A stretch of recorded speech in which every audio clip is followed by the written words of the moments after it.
2017 से ही बुलडोज़र सिर्फ एक कंस्ट्रक्शन मशीन बनकर नहीं रह गई है इंडिया में, बल्कि इंडियन पॉलिटिक्स में एक काफ़ी बड़ा पावर टूल एंड सिंबल बन के उभरी है।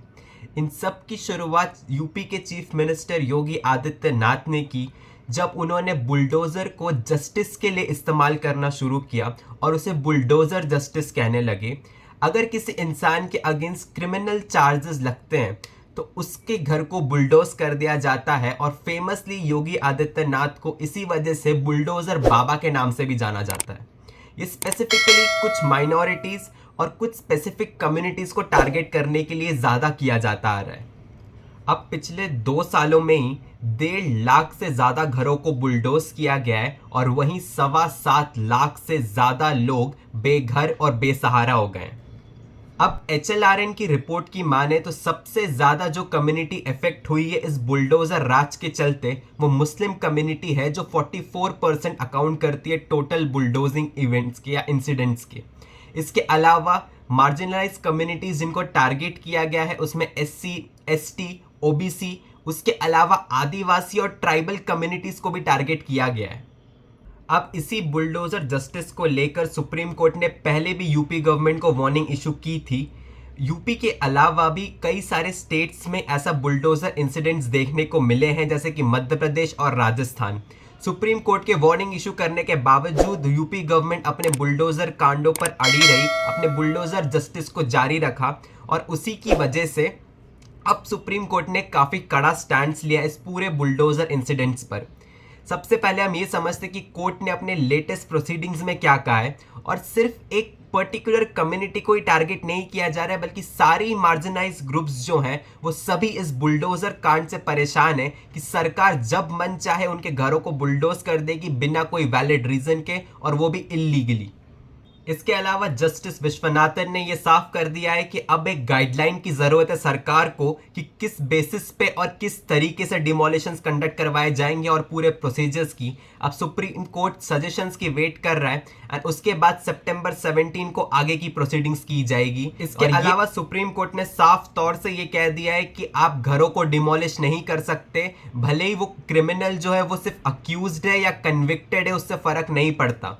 आप कन्विक्शन होने के बाद भी किसी का घर इस तरीके से बुलडोज नहीं कर सकते। अभी तक की ये कोर्ट प्रोसीडिंग्स थी, अब हम आगे के पूरे मैटर को समझते हैं। अब बात सिर्फ ये नहीं है कि सरकार सिर्फ क्रिमिनल चार्जेस होने पर या किसी एक स्पेसिफिक कम्युनिटी को ही टारगेट कर रही है, बल्कि जब जो जी में आए तब कर रही है, जो मन में हुआ जब मन हुआ तब बुलडोजर चलवा रही है, जिसके घर के ऊपर चाहे उसके ऊपर।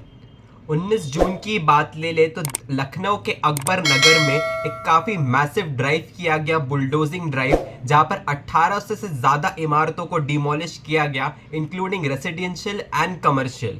अब इन ड्राइव के पीछे का रीज़न स्टेट गवर्नमेंट ने ये दिया है, यूपी की स्टेट गवर्नमेंट ने, कि हमने इसलिए किया क्योंकि ये इलीगल सेटलमेंट्स थे और हमें रिवर फ्रंट पे एक इको टूरिज्म हब बनाना है। लेकिन ये कितने इलीगल थे इस चीज़ को लेकर कोई जस्टिफिकेशन नहीं दिया गया, और ना ही कोई कोर्ट प्रोसीडिंग्स चलाई गई हैं, बस जाकर डिमोलिश कर दिया गया इलीगल इंक्रोचमेंट्स के नाम पर। अब ये कोई पहला या आखिरी केस नहीं है डिमोलिशन का इस बुलडोजर जस्टिस के अंडर में। बीजेपी की सरकार जब से पावर में आई है 2024 में, उसके बाद से ये इंसिडेंट्स और ज़्यादा बढ़ गए हैं। हाल ही की बात करें तो जून 15 को मध्य प्रदेश के मंडला डिस्ट्रिक्ट में 11 घरों को बुलडोज किया गया, क्योंकि पुलिस ने ये क्लेम किया कि वो 11 घर जो मुस्लिम्स के थे उसमें बीफ पाया गया है, और इसके चलते उन घरों को बुलडोज किया गया। अब 6 मई की बात करें तो बृहन मुंबई म्युनिसिपल कॉरपोरेशन ने 600 से ज़्यादा घरों को डिमोलिश किया, मेकशिफ्ट सेटलमेंट्स को डिमोलिश किया, और 3500 से ज़्यादा लोग बेघर हो गए, जो कि जय भीम नगर में एक दलित सेटलमेंट था।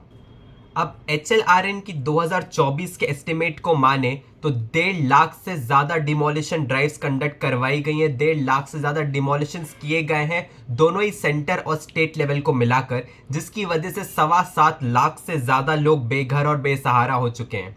और सबसे बड़ी बात तो ये कि हर साल ये नंबर काफ़ी तेज़ी से बढ़ता ही जा रहा है।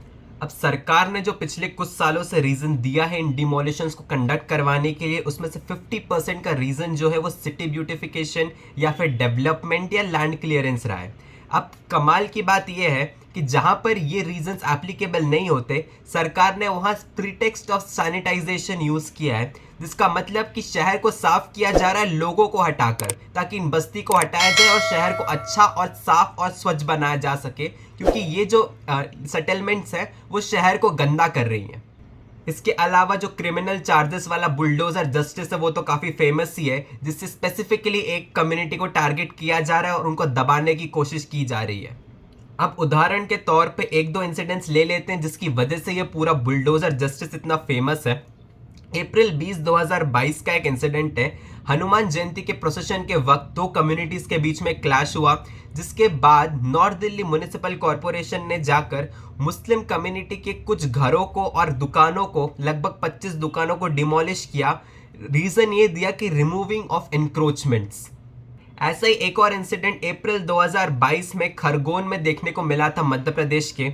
और इस इंसिडेंट में हुआ ये था कि रामनवमी और हनुमान जयंती के टाइम पर थोड़े बहुत फिर क्लैशेस देखने को मिले थे दो कम्युनिटीज के बीच में, जिसके बाद मुस्लिम के घरों और शॉप्स को डिमोलिश किया गया था। इसमें सबसे बड़ी ट्रैजिक बात तो ये है कि प्रधानमंत्री आवास योजना के अंडर में जो एक घर बना था उसे तक डिमोलिश कर दिया गया। अब अगर आपको लग रहा है कि जितने भी इंसिडेंट्स हैं ये सिर्फ मुस्लिम्स के साथ होते हैं, तो डेटा को थोड़ा और ज़्यादा ब्रॉडली देखते हैं। 23% इंसिडेंट्स जो हुए हैं वो शेड्यूल्ड ट्राइब, आदिवासी या बाकी ट्राइबल कम्युनिटीज़ के साथ हुए हैं इस बुलडोजर राज में। इसके अलावा 17% के आसपास ओबीसीज इफेक्ट हुए हैं, एंड उसके बाद फॉलोड बाय 5% जो कि शेड्यूल्ड कास्ट के साथ हुए हैं। एक और कमाल की बात तो यह है सरकार की कि सरकार सिर्फ डिमोलिशन ड्राइव ही कंडक्ट नहीं करवाती, बल्कि ड्राइव कंडक्ट करवाने के बाद सारे सबूतों को भी मिटाने की पूरी कोशिश करती है। जैसे कि प्रियंका गांधी नगर, तुगलकाबाद या नानकपुरा में देखने को मिला कि जब डिमोलिशन ड्राइव्स यहाँ कंडक्ट करवाई गई, उसके बाद सारे जो रबल बचे हुए थे उनको भी फटाफट हटा दिया था सरकारी अथॉरिटीज़ ने मिलकर। अशोक नाम का एक व्यक्ति जो कि दिल्ली के श्यामलाल कॉलेज के पास में रहते हैं, वो ये कहते हैं कि वो सिर्फ हमें हटाने की कोशिश नहीं कर रहे, बल्कि ये भी मेक श्योर कर रहे थे कि हम वापस भी ना आ पाए और ये जगह जो है वो पूरी तरीके से अनइनहैबिटेबल बन जाए। अब अशोक ये भी कहते हैं कि जब पिछली बार सरकार ने डिमोलिशन ड्राइव कंडक्ट करवाया था तो सरकार ने वहाँ 5-6 फुट के गड्ढे बना दिए थे ताकि उस जगह पे वापस घर ही ना बनाए जा सके। ये तो चल रहा है पूरे बुलडोजर राज में, और इसी वजह से अब सुप्रीम कोर्ट जो इस पूरे मैटर को लेके इतना सीरियस है और इतना स्ट्रिक्टली एक्शन ले रहा है। 17 सितंबर को अगली हियरिंग होगी, और अभी के लिए हम इस फाइल को यहीं बंद करते हैं। सावधान रहें, सतर्क रहें।